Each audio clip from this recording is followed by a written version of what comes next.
जब राज्यसभा का संचालन करके आए हैं, ऐसे में इस्तीफे का होना बड़ा सवाल खड़े करता है। जस्टिस वर्मा, जिनके घर करोड़ों रुपए कैश मिले थे, So judge of the High Court, cash in large amount was found. Jagdeep Dhankhar जब एक्सेप्ट करते हैं, ये बात सरकार के मिनिस्टर्स को चौंका जाता है। क्योंकि वो देश के लिए घातक हैं, बिगाड़ने वाले लोग हैं, जनता को बरगलाने वाले लोग हैं। जानकारी प्रधानमंत्री नरेंद्र मोदी को जाती कि उपराष्ट्रपति जगदीप धनखड़ विपक्ष के नेताओं के साथ निजी तौर पर लगातार पिछले कुछ महीनों से मुलाकात कि जगदीप धनखड़ के खिलाफ वो अविश्वास प्रस्ताव लाएगा। विपक्ष के नेताओं के बीच मुलाकातों का सिलसिला चल पड़ता है। मॉनसून सत्र के पहले ही दिन एक बड़ा पॉलिटिकल धमाका होता है।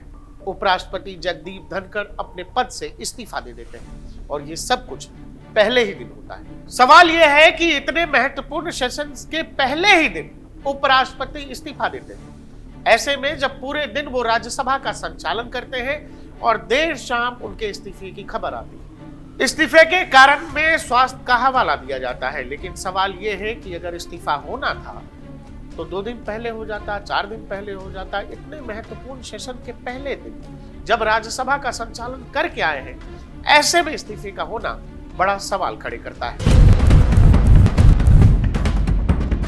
जगदीप धनखड़ का इस्तीफा हर किसी के लिए शॉकिंग था और शॉकिंग नरेंद्र मोदी और शाह के लिए। पिछले 10 सालों में मोदी शाह की जोड़ी को कभी भी इस तरह के राजनीतिक सिचुएशन में पड़ने की जरूरत ही नहीं पड़ी। आजादी के बाद से देश में जितने भी राजनेता हुए, वो बड़े नाम जिनको ये बताया गया ये भविष्य के भारत की नीति और भारत की तस्वीर तय करने वाले नेता हैं। उन नेताओं में जब नरेंद्र मोदी और अमित शाह का नाम आता है तो ये दोनों एक बड़े रणनीतिकार भी हैं जहां तक राजनीति की बात है। लेकिन लोग ये कह रहे हैं जगदीप धनखड़ के मामले में क्या अमित शाह या नरेंद्र मोदी से कोई चूक हो गई, क्या बीजेपी ने कोई चूक कर दिया। कुछ लोग ये भी कह रहे हैं कि जगदीप धनखड़ को पहचानने में सरकार ने देर कर दी। तो आइए ये समझने की कोशिश करते हैं कि जगदीप धनखड़ जो लगभग सरकार के हर मोर्चे पर सरकार के साथ रहे, जब वो देश के सुप्रीम कोर्ट को हिदायत दे रहे थे तब भी सरकार ने उनके खिलाफ कोई एक्शन नहीं लिया। लेकिन मॉनसून सत्र के पहले ही दिन जगदीप धनखड़ को इस्तीफा क्यों देना पड़ा, ये डिकोड करने की कोशिश करते हैं।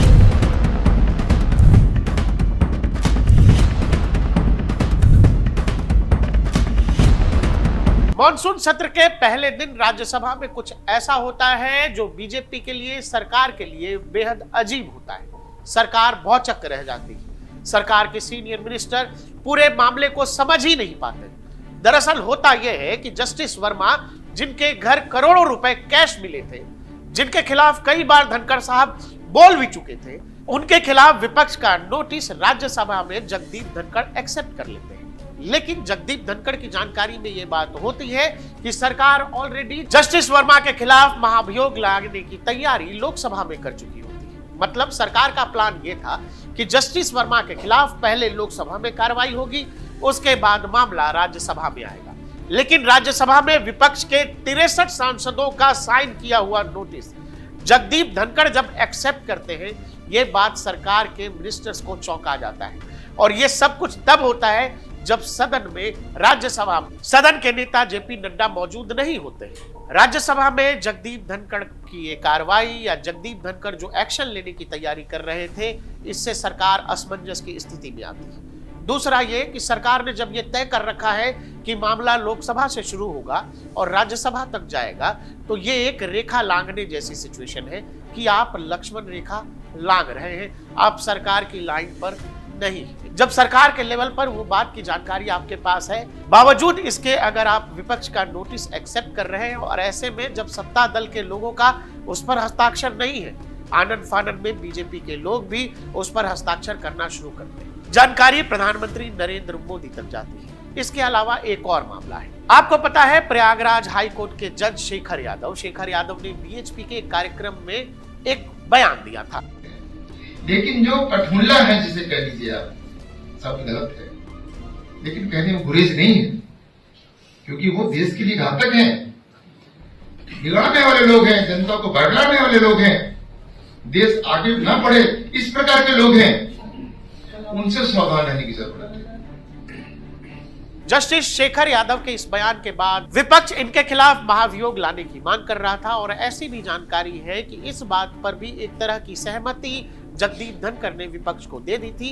यानी अगले ही दिन मंगलवार को जगदीप धनखड़ एक और नोटिस एक्सेप्ट करने वाले थे राज्यसभा में, और वो नोटिस होता शेखर यादव के खिलाफ। कहने का मतलब ये है कि शेखर यादव जो हिंदुत्व के पिच पर थे, उनका एक नोटिस राज्यसभा में बगैर सरकार की जानकारी के एक्सेप्ट करने वाले थे जगदीप धनखड़, जबकि उनकी जानकारी में था कि जस्टिस वर्मा के खिलाफ सरकार आगे बढ़ रही है। सरकार देश में यह मैसेज देना चाहती है कि न्यायिक सुधारों के मामले में सरकार त्वरित कार्रवाई करने के मूड में है, और यह सब कुछ लोकसभा से शुरू होना था। बावजूद इसके जगदीप धनखड़ जो कुछ राज्यसभा में अपने लेवल पर कर रहे थे, वो सब कुछ सरकार को चौंकाने वाला था। दूसरा, वो विपक्ष जो खुद जगदीप धनखड़ के अविश्वास प्रस्ताव लाने की मांग कर रहा था, आखिर उस विपक्ष और जगदीप धनखड़ के बीच ऐसी क्या बात बनी कि विपक्ष का नोटिस जस्टिस वर्मा पर और अगले दिन शेखर वर्मा पर एक्सेप्ट करने वाले थे जगदीप धनखड़। इस सब की जानकारी जब पीएमओ लेवल पर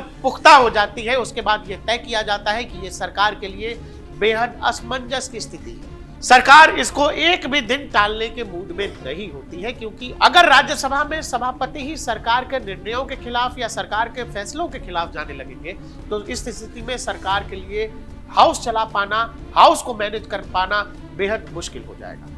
दूसरा सूत्र ये बताते हैं कि 5 अगस्त को सरकार कुछ बड़ा करने का प्लान कर रही है, और ऐसे में अगर राज्यसभा में जगदीप धनखड़ इस तरह की स्थिति में होंगे तो सरकार के लिए हाउस मैनेज करना बेहद मुश्किल है। आपको पता है कि ये मॉनसून सत्र आम तौर पर सत्र जितने दिनों का होता है, इसका टेन्योर ज्यादा है, करीब करीब पूरे 1 महीने का ये सत्र है। सरकार इस सत्र में कुछ बड़े बिल ला सकती है, और सरकार बिल्कुल भी नहीं चाह रही थी कि उन बिल के लेवल पर कोई भी लीकेज हो। आपको पता है कि नरेंद्र मोदी सरकार ने धारा 370 इस देश में कैसे हटाकर कूड़ेदान में फेंकी। आपको यह भी पता है कि सरकार इस तरह के मामलों में किस तरह की सीक्रेसी बरतती है। साथ ही सरकार को इस बात की भी जानकारी होने लगी थी कि उपराष्ट्रपति जगदीप धनखड़ विपक्ष के नेताओं के साथ निजी तौर पर लगातार पिछले कुछ महीनों से मुलाकात कर रहे हैं, और ये सब कुछ, ये मुलाकातों का सिलसिला तब बढ़ा था जब विपक्ष ने अविश्वास प्रस्ताव लाने की मांग की थी जगदीप धनखड़ के खिलाफ। अब यह महज संयोग ही है कि विपक्ष ये मांग करता है कि जगदीप धनखड़ के खिलाफ वो अविश्वास प्रस्ताव लाएगा, और अचानक से जगदीप धनखड़ विपक्ष के नेताओं के बीच मुलाकातों का सिलसिला चल पड़ता है। सरकार को इन सब बातों की जानकारी पहले से होती है, लेकिन सोमवार को मॉनसून सत्र के पहले ही दिन जो कुछ राज्यसभा में जगदीप धनखड़ ने किया, उसके बाद सरकार इसको बिल्कुल भी टालने के मूड में नहीं थी।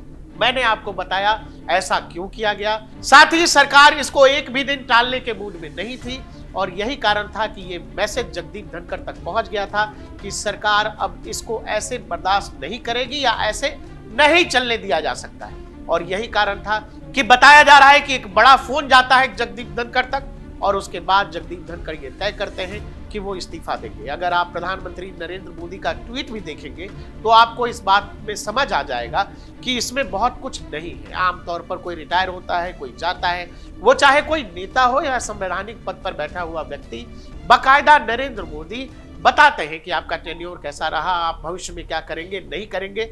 लेकिन ये जो ट्वीट आप देख रहे हैं स्क्रीन पर, ये बस कर दिया गया, और यही आपको ये बताता है कि किस तरह की स्थिति में जगदीप धनखड़ साहब को जाना पड़ा है, क्योंकि सरकार भी नहीं चाह रही थी कि इस सिचुएशन को लंबा खींचा जाए। बीजेपी के नेताओं के लिए भी ये शॉकिंग था, क्योंकि किसी को कुछ खबर ही नहीं लगी। लेकिन जिस तरह से विपक्ष के साथ एक तरह से गठजोड़ कर लिया था राज्यसभा में जगदीप धनखड़ साहब ने, उसके बाद सरकार के पास कोई रास्ता ही नहीं था। और मैं आपसे ये बता रहा हूं कि मॉनसून सत्र में बहुत कुछ ऐसा होने जा रहा है कि अगर जगदीप धनखड़ राज्यसभा में उस दिन के बाद भी बने रहते तो सरकार के लिए मुश्किल की स्थिति होती।